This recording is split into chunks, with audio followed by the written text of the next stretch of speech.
আলোচনা করব সেটা হচ্ছে different types of incentive plan. Actually এই কথাটার মানে হচ্ছে আমরা কারবারি ক্ষেত্রে বা কোম্পানিতে একটা কমন ওয়ার্ড শুনতে পাই, সেটা হচ্ছে কিভাবে ওয়েজেস পেড করা হবে, কত টাকা আমি ওয়েজেস পাবো, বা আর একটা কমন ওয়ার্ড হচ্ছে আমরা কত টাকা স্যালারি পাবো সেখানে। অর্থাৎ যদি তুমি কখনো বলে থাকো কাউকে যে আমি এখানে কাজ করি বা আমি এখানে চাকরি করি, তাহলে তোমাকে ফার্স্টে এই কথাটাই জিজ্ঞেস করবে যে তুমি কত টাকা থেকে স্যালারি পাও। এবার এই স্যালারি বা ওয়েজেস এটার মধ্যে একটু ডিফারেন্ট আছে। ডিফারেন্টটা কিরকম দেখো, তুমি অলরেডি জেনে এসছো জিনিসটা, সেটা হচ্ছে যে এই যে ওয়েজেস পেইড, অর্থাৎ আমরা যে টাকাটা কোম্পানির কাছ থেকে বা কোনো জায়গায় আমাদের যে শ্রম, সেই শ্রম প্রদান করার মাধ্যমে যে টাকাটা পাই, সেই টাকাটা দু রকমের হয়। কিরকম? একটা হচ্ছে ডাইরেক্ট ওয়েজেস,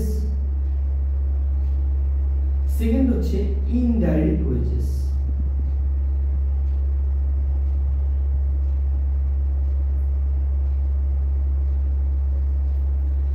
দু ধরনের ওয়েজেস হয়ে থাকে, একটা হচ্ছে ডাইরেক্ট ওয়েজেস, একটা হচ্ছে ইনডাইরেক্ট ওয়েজেস। এবার ডাইরেক্ট ওয়েজেস কোনগুলো? যে ওয়েজেস গুলো একটা ফ্যাক্টরিতে যখন কোনো একটা কাজ হয়, মানে কোনো একটা উৎপাদন হয় বা কোনো একটা জিনিস তৈরি হয়, তখন কি হয় দেখবে দু ধরনের শ্রমিক সেখানে কাজ করে। কিরকম? সেই জিনিসটা উৎপাদন করতে কেউ সাহায্য করছে, আবার কিছু ধরনের শ্রমিক বা লেবার থাকে যারা সরাসরিভাবে ওই জিনিসটা তৈরি করছে। যেরকম আমরা দেখতে পাই ফ্যাক্টরিতে যারা লেবার বা ফ্যাক্টরিতে যারা শ্রমিক হিসেবে কাজ করে, তারা কি করে? তারা ডাইরেক্টলি বা সরাসরিভাবে সেই জিনিসটা তৈরি করে। আবার আমরা এটাও দেখতে পাই যে যে ফ্যাক্টরিটা আছে সেই ফ্যাক্টরির একটা অফিস আছে, অর্থাৎ ফ্যাক্টরিটা পরিচালনা করার জন্য ফ্যাক্টরি কি কাজ হবে, কতটুকু মেটেরিয়াল, বিভিন্ন ধরনের দেখবে অফিসে বিভিন্ন ধরনের ইঞ্জিনিয়াররা থাকে, তারা তো আর ফ্যাক্টরিতে গিয়ে সেটা সরাসরিভাবে জিনিসটা তৈরি করছে না। তারা কি করছে? তারা বলে দিচ্ছে যে জিনিসটা কিভাবে তৈরি করতে হবে। অর্থাৎ এক শ্রেণীর মানুষ থাকে একটা কারবারে, এক শ্রেণীর মানুষ থাকে যারা জিনিসটাকে সরাসরিভাবে তৈরি করে, আবার আরেক শ্রেণীর মানুষ থাকে যারা সেই জিনিসটা তৈরি করতে সাহায্য করে। অর্থাৎ জিনিসটা কিভাবে তৈরি করা হবে, কতটুকু মেটেরিয়াল সেটা প্রয়োজন পড়বে, এরকম দুটো শ্রেণীর লোক সেখানে কাজ করে বা দুটো শ্রেণীর মানুষ সেখানে কাজ করে। এবার যারা ওই প্রোডাকশনের সঙ্গে সরাসরিভাবে যুক্ত, তাদের যে টাকাটা বা যে তাদের যে পারিশ্রমিক, সেই পারিশ্রমিকটা যে পেইড করা হয় তাকে বলা হচ্ছে ডাইরেক্ট ওয়েজেস। আর যারা ওই জিনিসটা উৎপাদন করতে হেল্প করছে, সাহায্য করছে, কিভাবে জিনিসটাকে তৈরি করতে হবে, কতটুকু মেটেরিয়াল দিতে হবে সেখানে, সেটা ঠিক করতে, বা অফিসে যারা কাজ করে তারা কিন্তু বিভিন্ন ধরনের অ্যাকাউন্টেন্টের কাজ করে, কত টাকা জিনিসটা সেল হলো, সেই জিনিসটার দাম কত টাকা ধার্য করা হবে, এবং বিভিন্ন ধরনের কাজ বাজ কিন্তু তারা করে থাকে। তাদের যে পারিশ্রমিকটা দেওয়া হয় সেই পারিশ্রমিকটাকে বলা হচ্ছে ইনডাইরেক্ট ওয়েজেস। ইনডাইরেক্ট ওয়েজেসের সম্বন্ধে তোমরা আরো ভালো করে জানো, সেটা হচ্ছে স্যালারি। অর্থাৎ আমরা যে স্যালারিটা পে করি বা যে স্যালারিটা আমরা দিই, সেটা হচ্ছে ইনডাইরেক্ট ওয়েজেস। অর্থাৎ স্যালারি যাদের পেড করা হয় তারা উৎপাদনের সঙ্গে সরাসরিভাবে যুক্ত থাকে না, অর্থাৎ প্রোডাকশনের সঙ্গে সরাসরিভাবে যুক্ত থাকে না, কিন্তু সেই প্রোডাকশনটা করতে তারা সাহায্য করে। এবার যারা প্রোডাকশনের সঙ্গে সরাসরিভাবে যুক্ত থাকে তারা পেয়ে থাকে হচ্ছে ডাইরেক্ট ওয়েজেস। এই ডাইরেক্ট ওয়েজেস পেমেন্ট করার জন্য বিভিন্ন ধরনের ইনসেন্টিভ প্ল্যান আছে, বিভিন্ন ধরনের প্ল্যান আছে বা বিভিন্ন ধরনের নিয়ম আছে, বিভিন্ন ধরনের রুলস আছে। যে রুলস গুলোকে অ্যাপ্লাই করে কারবারে বা ফ্যাক্টরিতে যারা শ্রমিক থাকে, যারা ওই উৎপাদনের সঙ্গে সরাসরিভাবে যুক্ত, তাদের পেমেন্ট করার জন্য বিভিন্ন ধরনের ইনসেন্টিভ প্ল্যান একটা কারবারি ক্ষেত্রে বা একটা বিজনেসে ব্যবহার করা হয় বা ইউজ করা হয়। কিরকম? যেমন কিছু কিছু নিয়ম। ফার্স্ট যে পয়েন্টটা আছে বা ফার্স্ট যেটা মানে নেওয়া হয় সেটা হচ্ছে টাইম রেট সিস্টেম।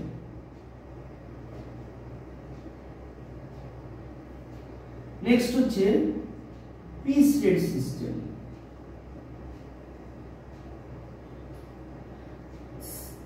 থার্ড হচ্ছে তোমার হালসে প্ল্যান। ফোর্থ হচ্ছে রোমান প্ল্যান।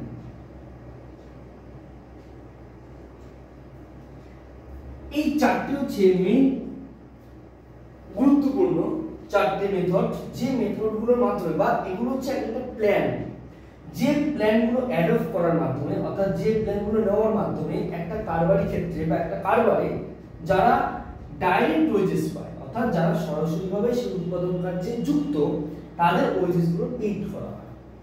এবার এই চারটি মেথডের একটা মেথডের মাধ্যমেই কেন পেমেন্ট করা হয় না? আমি তো একজন ওয়ার্কারকে যদি বা একজন শ্রমিককে যদি পেমেন্ট করি তাহলে তো আমি যে কোনো একটা অর্থাৎ এই চারটে নিয়ম বের করার তো কোনো প্রয়োজন নেই বা এই চারটে মেথড ইউজ করে আমার পেমেন্ট করার কোনো দরকার নেই। তাহলে কেন এই চারটে মেথড ইউজ করে কোনো একটা ওয়েজেসকে পেড করা হবে বা একজন ব্যক্তিকে বিভিন্ন কারবারে বিভিন্ন সময় বিভিন্ন শ্রমিককে বিভিন্ন প্ল্যানের মাধ্যমে বা বিভিন্ন নিয়মের মাধ্যমে কেন পেমেন্ট করা হবে? তার একটা কারণ হচ্ছে, দেখো শ্রমিক বিভিন্ন ধরনের বিভিন্ন সময় বিভিন্ন কাজ করে থাকে। কিরকম? একজন শ্রমিক দেখা গেল একটা মাটির গাড়ি টানছে, আবার একটা শ্রমিক দেখা গেল সেই থেকে একটা ইট তৈরি করছে। যেমন ইটের যদি কথা বলি, ইট ভাটায় যে ইটগুলো তৈরি হয় সেখানে কি হয়, সেখানে একজন শ্রমিক তোমার মাটিটা টেনে একটা জায়গায় একটা নির্দিষ্ট প্লেসে নিয়ে আসছে, নেক্সট সেখান থেকে একজন আবার সেটা ইটের একটা শেপ দিচ্ছে, মানে একটা আকার আকৃতি দিচ্ছে। এবার শ্রমিকরা বিভিন্ন সময় বিভিন্ন ধরনের কাজ করে থাকে। অনেক শ্রমিককে টাইম অনুযায়ী অর্থাৎ ধরো দেখা গেল একজন শ্রমিককে 8 ঘন্টা সে কাজ করছে, সে যত ঘন্টা কাজ করবে তার উপরে তাকে ওয়েজেস পেড করা হবে। যদি এরকম ওয়েজেস পেড করা হয় তাহলে কোন ইনসেনটিভ প্ল্যানের টাকাটা পেমেন্ট করা হচ্ছে বা ওয়েজেসটা পেড করা হচ্ছে? সেটা হচ্ছে টাইম রেট সিস্টেম বা টাইম রেট ইনসেনটিভ প্ল্যানে তাকে ওয়েজেসটা পেড করা হচ্ছে। সেকেন্ড হচ্ছে পিস রেট সিস্টেম। ধরো ওই যে ইট ভাটার কথাটাই বললাম, যে ইটটাকে তৈরি করছে, আমি বলছি যে সে যদি 2000 ইট তৈরি করে, মানে পার ডে একটা দিনে যদি সে 2000 ইউনিট তৈরি করে বা 2000 ইট যদি সে তৈরি করে তাহলে তাকে 2000 টাকা দেওয়া হবে। অর্থাৎ একটা ইট যদি সে তৈরি করে তাকে 1 টাকা দেবো, 2000 ইট যদি তৈরি করে তাকে 2000 টাকা দেওয়া হবে। আচ্ছা, এবার এক্ষেত্রে কি হয়? এক্ষেত্রে হচ্ছে পিস অর্থাৎ পার ইউনিট বা সে যত ইউনিট তৈরি করবে তার উপরে তাকে ওয়েজেস পেড করবে। সেকেন্ডলি হচ্ছে দেখো হালসেল প্ল্যান এবং রোয়ান প্ল্যান। এই প্ল্যান দুটো হচ্ছে ডিফারেন্ট টাইপস অফ প্ল্যান।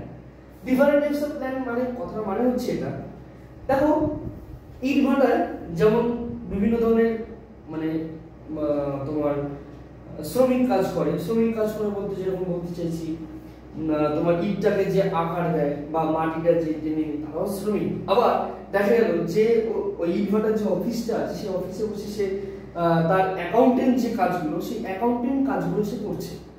এবার অ্যাকাউন্টেন্ট কাজগুলো যখন করছে বা এরকম যদি ধরা যায় যে একজন শ্রমিক, বিভিন্ন শ্রমিকের কিন্তু দক্ষতা বিভিন্ন রকম এবং তাকে যদি আমি একই ওয়েজেস পেড করতে থাকি, একই ধরনের পেড মানে হচ্ছে আমি অনবরত তাকে 100 টাকা ধরো পিস 1 টাকা পিস, এবার 1 টাকা পিস সবসময় তাকে দিয়ে আসছে, তাহলে কিন্তু সে ওই কাজটা করতে খুব একটা আগ্রহী কিন্তু থাকবে না। সে কি তার একটা একঘেয়েমি চলে আসবে, সে মনে করবে দূর আর ভালো লাগছে না কাজটা করতে, এবার এই কাজটা ছেড়ে দিতে হবে। এই জন্য একটা নতুন প্ল্যান তৈরি করা হয়, যে প্ল্যানের উপরে কি করা হয় যে কিছু বোনাস তাকে পেমেন্ট করা হয়, অর্থাৎ এক্সট্রা কিছু টাকা। টাইম এবং পিস রেটের ক্ষেত্রে এই বোনাস কোনো পেমেন্ট করা হয় না, মানে এক্সট্রা যে টাকাটা এই এক্সট্রা টাকা কোনো কিছু পেমেন্ট করা হয় না। কিন্তু যদি তুমি বলো হালসে এবং ওয়ান প্ল্যানের ক্ষেত্রে কি হয়, এই দুটো প্ল্যানের আন্ডারে যদি ওয়েজেস পেড করা হয় সেক্ষেত্রে কি হয়, সেক্ষেত্রে কিছু বোনাস পেড করা হয়, মানে যারা ওয়ার্কার আছে বা যারা শ্রমিক আছে তাদের এক্সট্রা কিছু টাকা পেমেন্ট করা হয় অ্যাজ এ বোনাস। কেন? কারণ হচ্ছে দেখো এখন এটা ভালো করেই তোমরা জানো যে যারা একটা অফিসে কাজ করে বা যারা যেখানেই কাজ করুক না কেন তাদের কিন্তু একটা আনন্দ বা একটা এন্টারটেইনমেন্টের একটা জায়গা কিন্তু তাদের করতে হবে। মানে তাদের যদি আমি সুযোগ না দিই, তাদের যদি আমি ভালো পারিশ্রমিক না দিই, তাদের যদি আমি বেশি কোনো টাকা পয়সা পেমেন্ট না করি, তাহলে কিন্তু সে আমার ধরো আমি একজন কারবারি বা আমার একটা বিজনেস আছে, এবার সেই বিজনেসটা আমি তখনই সেখানে বেশি লাভবান হতে পারবো যখন আমার যারা কর্মী আছে তারা তাদের যে দক্ষতা মানে তাদের যে এফিসিয়েন্সি, সেই ফুল এফিসিয়েন্সি দিয়ে তারা কাজটা করবে। অর্থাৎ তারা যদি মনে করে যে আমার কাজটা করতে ভালো লাগছে না, তাদের যদি একঘেয়েমি চলে আসে একটা কাজে, বা তারা যদি ওই কাজটা করতে উৎসাহ না পায়, উৎসাহিত না হয়, তাহলে কিন্তু তারা সেই কাজটা করতে কখনোই রাজি থাকবে না, বা তারা সেই পরিমাণ কাজ কিন্তু করবে না। তার জন্য কি হবে, আমার এক্সপেন্সেস বেড়ে যাবে। অর্থাৎ তারা যদি 5 দিন সময় নেয় একটা কাজ করতে, তার মানে 5 দিন আমাকে এক্সপেন্সেস বইতে হচ্ছে। কিন্তু আমাকে সেই কাজটাই যদি আমাকে 2 দিনে সে করে দেয় বা 3 দিনে যদি সে আমাকে করে দেয়, তাহলে কিন্তু আমার এক্সপেন্সেস অর্থাৎ ডেইলি যে এক্সপেন্সেসটা আমাকে করতে হচ্ছে সেই এক্সপেন্সেসটা আমাকে করতে হবে না। এই জন্যই, এই কারণবশতই এই দুটো প্ল্যানের আবিষ্কার করা হয়, বা এই দুটো প্ল্যানের মানে এই দুটো প্ল্যান এসছে। যে এই প্ল্যান দুটোতে কি করা হয়, হালস এবং রোয়ান প্ল্যানে, এই দুটো প্ল্যানে যারা ওয়ার্কার হয় মানে যাদের ওয়েজেসটা আমি পেড করছি, তাদের কিছু এক্সট্রা টাকা অ্যাজ এ বোনাস তাকে পেড করা হয়। অ্যাকচুয়ালি এই চারটি কিন্তু ইনসেন্টিভ প্ল্যান বিভিন্ন জায়গায় বিভিন্ন সময়ে বিভিন্ন ক্ষেত্রে বিভিন্নভাবে টাকাটাকে পেমেন্ট করা হয়। যেমন টাইম রেটের যদি কথা বলি, তাহলে সময় ভিত্তিক, অর্থাৎ সময়ের উপরে একজন ওয়ার্কার বা একজন শ্রমিক কত ঘন্টা কাজ করছে তার উপরে আমি ওয়েজেসটা পেড করব। আমি যদি পিস রেট সিস্টেমের কথা বলি, তাহলে এখানে কোনো এক্সট্রা টাকা পেমেন্ট করা হবে না, সে যত ঘন্টা কাজ করবে তার উপরে তাকে টাকা পেমেন্ট করব। নেক্সট হচ্ছে পিস রেট সিস্টেমের ক্ষেত্রে সেম, সে যত ইউনিট তৈরি করবে, অর্থাৎ সে যদি 2000 ইউনিট তৈরি করে, তাহলে তাকে 2000 ইউনিটের টাকা আমি তাকে পেমেন্ট করব। অর্থাৎ তাকে এক্সট্রা কোনো টাকা, অর্থাৎ উৎসাহিত, তাকে কাজটা যদি মানে করতে সে যাতে উৎসাহিত হয় এমন কোনো টাকা কিন্তু আমি তাকে পেড করছি না। কিন্তু আস্তে আস্তে যুগের যখন পরিবর্তন ঘটেছে, তার সঙ্গে যারা কর্মী বা যারা কর্মচারী বা যারা লেবার শ্রমিক, তাদেরও কিন্তু কিছু পারিপার্শ্বিক পরিবর্তন ঘটেছে, এবং তারা সবসময় চায়, বা এখনকার যে আধুনিক আমাদের মানে কারবারি সিস্টেম, বিজনেস সিস্টেম, সেই বিজনেস সিস্টেমে সব কর্মচারী বা সবাই কিন্তু চায় যে আমি বেশি টাকা যাতে পাই। অর্থাৎ বেশি টাকা যদি একজন কারবারি দেয়, তার কাজটা করতেও কিন্তু সে উৎসাহ পাবে। এই কারণে এই দুটো প্ল্যান তৈরি করা হয়, সেটা হচ্ছে হালসে প্ল্যান এবং ওয়ান প্ল্যান। হালসে প্ল্যানে কি হয়, যতটা তুমি টাইম সেভ করবে, দেখো এখানে একটা পয়েন্ট আছে, পয়েন্টটা হচ্ছে যে একটা হচ্ছে টিএ বা আমরা যেটাকে বলি time allowed, very very important terms for this chapter, এবং টাইম টেকেন। নেক্সট হচ্ছে টাইম সেভ, টাইম সেভড। অর্থাৎ টাইম অ্যালাউড, এই টাইম অ্যালাউড এর আরেকটা পার্ট বা আরেকটা নাম হচ্ছে স্ট্যান্ডার্ড টাইম।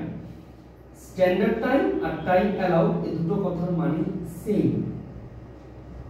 এবার জিনিসটি কি, জিনিসটা হচ্ছে যে টাইম অ্যালাউড একটা কাজ বা একটা কাজ আমি দিচ্ছি, একজন শ্রমিককে একটা কাজ দিচ্ছি, এবার কতক্ষণ দেবো সেই কাজটা করার জন্য, অর্থাৎ তাকে যে টাইমটা আমি দিচ্ছি সেই টাইমটা কতটা পরিমাণে।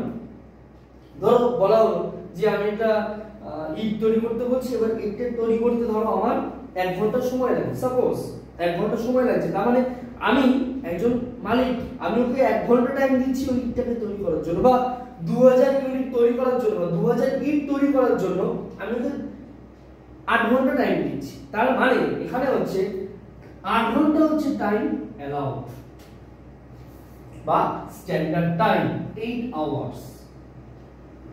নেক্সট হচ্ছে টাইম টেকেন, অর্থাৎ এই যে ইটগুলো সে তৈরি করছে, আমি বললাম যে 2000 ইট তৈরি করতে তাকে আমি 8 ঘন্টা টাইম দিয়েছি, তার মানে টাইম অ্যালাউড হচ্ছে 8 ঘন্টা। এবার টাইম টেকেন, টাইম টেকেন মানে হচ্ছে সেই 2000 ইউনিট বা 2000 ইট তৈরি করতে সে কত ঘন্টা টাইম নেবে বা কত ঘন্টা টাইম সে নিচ্ছে, তার পরিমাণ কতটা। সাপোজ তার পরিমাণ হচ্ছে ধরো 6 আওয়ার্স। আচ্ছা, নেক্সট হচ্ছে টাইম সেভ। দেখো 8 ঘন্টা কাজটা করতে দেওয়া হয়েছিল, কিন্তু সে কাজটা করেছে কত ঘন্টায়, অর্থাৎ 2000 ইউনিট মানে ইট তৈরি করতে তাকে আমি 8 ঘন্টা টাইম দিয়েছিলাম, কিন্তু সে কাজটা কত তাড়াতাড়ি করেছে, এফিশিয়েন্ট, সে মানে কাজটা করতে সে দক্ষ, সে তাড়াতাড়ি কাজটাকে শেষ করে ফেলেছে, তার জন্য সে কত ঘন্টা টাইম নিয়েছে, তার জন্য সে 6 ঘন্টা টাইম নিয়েছে। তার মানে তাকে দেওয়া হয়েছিল 8 ঘন্টা, সে কাজটা করেছে কত ঘন্টায়, 6 ঘন্টায়। তাহলে সে টাইমটা নিল কতটা, সে টাইম নিল হচ্ছে মানে কতটা টাইম সে সেভ করলো, অর্থাৎ সে কত তাড়াতাড়ি বা কতটা টাইম আগে সে কাজটা করে ফেললো, 2 ঘন্টা আগে সে কাজটা করে ফেলেছে। তার মানে এক্ষেত্রে টাইম সেভ হচ্ছে 2 ঘন্টা। অর্থাৎ এক্ষেত্রে একটা ভাইটাল জিনিস হচ্ছে যে টাইম অ্যালাউড যতটা থাকবে সেখান থেকে টাইম টেকেনটা যদি বাদ দেওয়া হয়, অর্থাৎ এখানে টাইম অ্যালাউড হচ্ছে 8 আওয়ার্স, তাকে করতে মানে টাইম দেওয়া হয়েছে বা সময় দেওয়া হয়েছে 8 ঘন্টা, টাইম টেকেন সময় সে কত নিয়েছে, সময় নিয়েছে 6 ঘন্টা, তাহলে সে টাইম কতটা সেভ করলো, অর্থাৎ টাইমটা কতটা সে কমিয়ে নিয়ে এলো, সেটা হচ্ছে 2 ঘন্টা। টাইম অ্যালাউড থেকে টাইম টেকেন যদি বাদ দাও পেয়ে যাও বা পেয়ে যাবে টাইম সেভ 2 ঘন্টা। এবার এই হালসেন প্ল্যান আর ওয়ান প্ল্যানে কি বলা হয় যে যদি কোনো ওয়ার্কার টাইম সেভ করে, অর্থাৎ যদি কোনো কাজটা সে তাড়াতাড়ি করে ফেলে, যত ঘন্টা কারবারের যে মালিক বা কারবারের যে কারবারটাকে পরিচালনা করছে সে যত ঘন্টা দিচ্ছে কাজটা করতে, তার চেয়ে আগে যদি সে কাজটা করে ফেলে, অর্থাৎ টাইম সেভ যদি করে, তাহলে সে কিছুটা বোনাস পাবে। অর্থাৎ এই যে 2 ঘন্টা, এই যে 2 ঘন্টা সে টাইমটা সেভ করেছে, এই টাইম সেভের উপরে তাকে বোনাস দেওয়া হবে। এই দুটো মেথডই হচ্ছে তাই যে হালসেন প্ল্যানের ক্ষেত্রে কি হয় এবং ওয়ানের প্ল্যানের ক্ষেত্রে কি হয়, যদি কোনো ওয়ার্কার অর্থাৎ কোনো শ্রমিক যদি কোনো টাইম সেভ করে, যত ঘন্টা তাকে দেওয়া হয়েছে সে তার চেয়ে কম সময়ের মধ্যে, অর্থাৎ তার দক্ষতা বেশি, তার সে বেশি কাজটা করতে বেশি এফিশিয়েন্ট, সে ওই কাজটা কম সময়ের মধ্যে করে ফেলেছে, যদি কোনো ওয়ার্কার টাইম সেভ করে সেক্ষেত্রে সে একটা বোনাস পাবে, সে একটা এক্সট্রা টাকা পাবে। কেন? তাকে উৎসাহিত করার জন্য, সে যাতে ভবিষ্যতে ফিউচারে আরো তাড়াতাড়ি সেই কাজটাকে করে ফেলতে পারে তার জন্য। অর্থাৎ আমি যদি মনে করি যে আমি 2 ঘন্টা সেভ করার জন্য আমার মালিক 500 টাকা এক্সট্রা দিয়েছে, তাহলে কিন্তু পরবর্তীকালে তুমি এটা নিজেই ভাববে যে না, তাহলে আমি আরো মানে আমার যে এফিশিয়েন্ট বা আমার যে দক্ষতা, সেই দক্ষতা দিয়ে আমি কাজটা আরো তাড়াতাড়ি করে ফেলি। এটা সবাই ভাবে, স্বাভাবিক ব্যাপার এটা। তো এই জন্য কি হয়, ওই যে টাইমটা সেভ করছি সেই টাইমটা সেভের উপরে একটা টাকা পেমেন্ট করা হয়। এই যে টাকাটা পেমেন্ট করা হয় অ্যাজ এ বোনাস, এই যে এক্সট্রা টাকাটা পেমেন্ট করছি, এই পেমেন্টের নামটা হচ্ছে বোনাস। এবং এই বোনাসটি হচ্ছে এই হালসেন প্ল্যান এবং ওয়ান প্ল্যানে দেখানো হয়। অর্থাৎ হালসেন প্ল্যানে কি হয়, যারা ওয়ার্কার সেই ওয়ার্কারদের উৎসাহিত করার জন্য একটা বোনাস দেওয়া হয়। কি মানে কার উপরে ডিপেন্ড করে, যদি কোনো ওয়ার্কার টাইম সেভ করে সেক্ষেত্রে কিন্তু এই বোনাসটা পাওয়া যায়। এবার একটা কথা এখানে, যে যদি কোনো ওয়ার্কার দেখা যায় যে টাইম সেভ করেনি, তাহলে কি সে বোনাস পাবে? না, তাহলে সে বোনাস পাবে না, তাহলে সে বোনাস পেতে পারে না। টাইম সেভ না করলে কোনো যারা এমপ্লয়ার অর্থাৎ যারা মানে কাজটা করাচ্ছে তারা কখনোই তোমাকে এক্সট্রা টাকা পেমেন্ট করবে না। তুমি তোমার অর্থাৎ 10 ঘন্টা তোমাকে 8 ঘন্টা একটা কাজের জন্য দেওয়া হলো, তুমি যদি কাজটা আগে থেকেই করে ফেলো, তার মানে তুমি বেশি এফিশিয়েন্ট, সেই এফিশিয়েন্টের জন্য বা এফিশিয়েন্সির জন্য তোমাকে এক্সট্রা কিছু টাকা পেমেন্ট করা হচ্ছে। যদি তুমি টাইম সেভ না করো তাহলে কিন্তু সেই এক্সট্রা টাকাটা মানে পেমেন্ট বা প্রজেক্টটা পেমেন্ট করা হয় না। আচ্ছা, এই হচ্ছে different types of incentive plan. অর্থাৎ ডাইরেক্ট ওয়েজেস, এখানে ইনডাইরেক্ট ওয়েজেসের কিন্তু কোনো কথা আসবে না, বা ইনডাইরেক্ট ওয়েজেস হচ্ছে স্যালারি পেমেন্ট, ইনডাইরেক্ট ওয়েজেস কিন্তু এখানে পেমেন্ট করা হয় না। এটা হচ্ছে ডাইরেক্ট ওয়েজেস পেমেন্ট করার বিভিন্ন নিয়ম। অর্থাৎ মোটামুটি মেইনলি হচ্ছে এই 4টে নিয়ম, এর ছাড়াও বেশ কিছু নিয়ম আছে, যেমন differential piece rate system, next হচ্ছে Taylor differential piece rate system, merit differential piece rate system. সেগুলো আস্তে আস্তে আলোচনা করব পরের ভিডিওগুলোতে, ভিডিওগুলো অত বড় করা যাবে না। তো এটা হচ্ছে basic point differential piece rate incentive প্ল্যানের। এটা হচ্ছে বেসিক যে পার্টটা, সেটা হচ্ছে এটা যে বেসিক পার্টে হচ্ছে ডাইরেক্ট ওয়েজেস পেমেন্ট করার জন্য টোটাল 4টে মেথড ইউজ করা হয়। 4টে মেথড, একটা হচ্ছে টাইমের সিস্টেম, টাইমের উপর ডিপেন্ড করে ওয়েজেস পে করা হয়। পিস রেট মেথড, সেটা হচ্ছে যত ইউনিট তুমি তৈরি করবে তার উপরে তোমাকে টাকা পেমেন্ট করা হবে। একটা হচ্ছে হালসেন প্ল্যান, সেটা হচ্ছে তুমি যদি টাইম সেভ করো, অর্থাৎ কোনো ওয়ার্কার যদি টাইম সেভ করে তাহলে টাইম সেভের উপরে কিছু এক্সট্রা টাকা অ্যাজ এ বোনাস তোমাকে পেড করা হবে, সেটা হচ্ছে হালসেন প্ল্যান এবং ওয়ান প্ল্যান। তাই আচ্ছা, এবার এর প্রত্যেকটা আলাদা আলাদা ডিফারেন্ট টাইপস অফ ফর্মুলা আছে। অর্থাৎ তোমাদের পরীক্ষায় যেটা বলবে যে calculate wages under time rate system বা পিস রেট সিস্টেম বা হালসে প্ল্যান বা রিওয়ার্ড প্ল্যান, তোমাকে যখন বলে দেবে তোমাকে তার ফর্মুলা লিখে তোমাকে জিনিসটা করতে হবে। অর্থাৎ টাইম রেট সিস্টেমের ফর্মুলা আলাদা, পিস রেট সিস্টেমের ফর্মুলা আলাদা, হালসে প্ল্যানের ফর্মুলা আলাদা, তেমন রিওয়ার্ড প্ল্যানের ফর্মুলা আলাদা। আচ্ছা, এবার দেখো ফর্মুলার ক্ষেত্রে কি হয়, অনেকে কি করে ফর্মুলা না লিখে জিনিসটা করতে যায়, অর্থাৎ ডাইরেক্টলি অ্যামাউন্টগুলো বা ডাইরেক্টলি মানে নাম্বারগুলো বসিয়ে দিয়ে অ্যামাউন্টটা বের করতে, এটা করবে না। পরীক্ষা হলে এই জিনিসটা করতে যাবে না, এই জিনিসটা করা উচিত নয়। কারণ অনেক প্রফেসর বা যারা টিচার আছে তারা এটাকে মানে নাম্বার ডিডাক্ট করতে চায় ওই জায়গাগুলো থেকে। তোমরা সবসময় এটা মনে রাখবে যে যখনই তোমরা জিনিসটা করবে, যদি রিপিটেড ফর্মুলাও আসে তবুও টাইমটা যদি একটু বেশিও লাগে তবু রিপিটেড ফর্মুলাও তোমরা লেখার চেষ্টা করবে। ধরো টাইম রেটের বা পিস রেটের বেসিক ওয়েজের যে ফর্মুলার যে পার্টটা আমি ওটা পিডিএফ এ দিয়ে দেবো বা এর ভিডিও যে ডেসক্রিপশন আছে সেই ডেসক্রিপশনে করে দেবো, লিংকটা দিয়ে দেবো। ওই লিংকে ক্লিক করলে ড্রাইভে চলে যাবে, ড্রাইভ থেকে ওই ফর্মুলাটা নিয়ে নেবে, বা আমি এখানে ভিডিওর মাঝখানে আমি স্ক্রিনশটও দিয়ে দেবো। তো সেই স্ক্রিনশটটাকে মানে নিও বা ওখান থেকে ভিডিওটাকে পজ করে ওখান থেকে করতে পারো, যেটা তোমার ভালো মনে হবে। তো এর আলাদা আলাদা different types of formula use করতে হয়। তো আমি একটা বিষয় শুধু বলতে চাই এখানে, তোমাকে যখন ফর্মুলা লিখতে হবে, যদি রিপিটেড ফর্মুলা বলতে দেখো হালসে তোমরা যখন ফর্মুলাগুলো দেখবে একটা জিনিস লক্ষ্য করবে যে হালসেরও বেসিক ওয়েজেসের যে ফর্মুলা বা বেসিক ওয়েজেসের যে পার্টটা আছে, অর্থাৎ বেসিক ওয়েজেসের ফর্মুলা টিট ইনটু রেট পার আওয়ার, এই ওয়ানের ক্ষেত্রেও কিন্তু সেম টিট ইনটু রেট পার আওয়ার, অর্থাৎ রিপিটেড ফর্মুলা। বা আমি যদি এটা বলি যে টোটাল ওয়েজেস, এটা ফর্মুলা যখন দেখবে তখন একটা জিনিস লক্ষ্য করবে, টোটাল ওয়েজেসের যে ফর্মুলাটা আছে, মানে ধরো হালসে যদি কথাটা বলি, হালসে টোটাল ওয়েজেস বের করার জন্য টোটাল ওয়েজ ফর্মুলা হচ্ছে basic wages plus bonus plus DA plus any other allowances. তো তোমার এটাও এই হালসের ক্ষেত্রে যেটা হবে, রনের ক্ষেত্রে সেম ফর্মুলা হয়।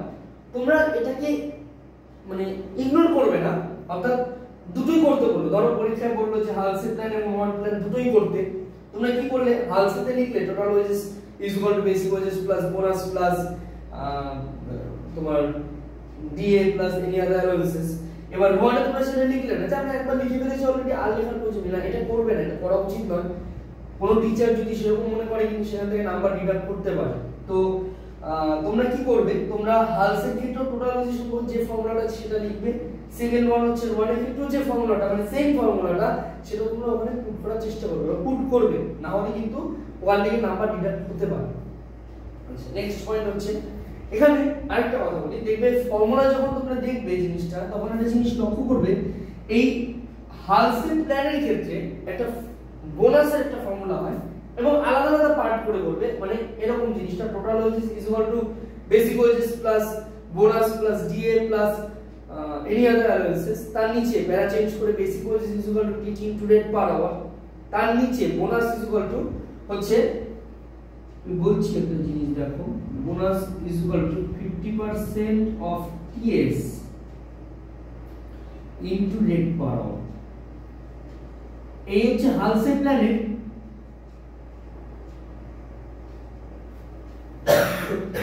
হালসে প্ল্যানে তোমার ফর্মুলা হচ্ছে এটা, যে 50% of TS into rate per hour.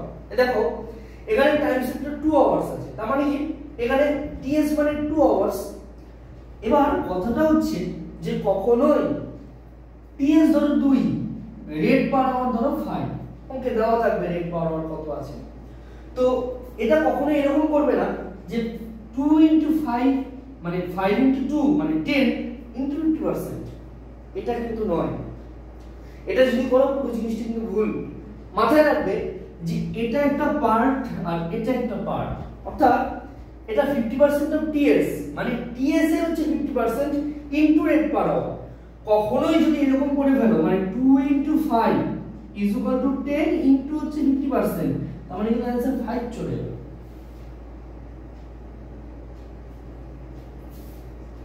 তাই তো অনেক সময় দেখা যায় যে পয়েন্টে যখন থাকে তখন কিন্তু ডিফারেন্ট টাইপস অফ অ্যানসার চলে আসে। সুতরাং এটা কখনোই করবে না যে 50% অফ টিএস, টিএস এর কিন্তু 50% তার সঙ্গে রেট পার আওয়ার গুণ হবে।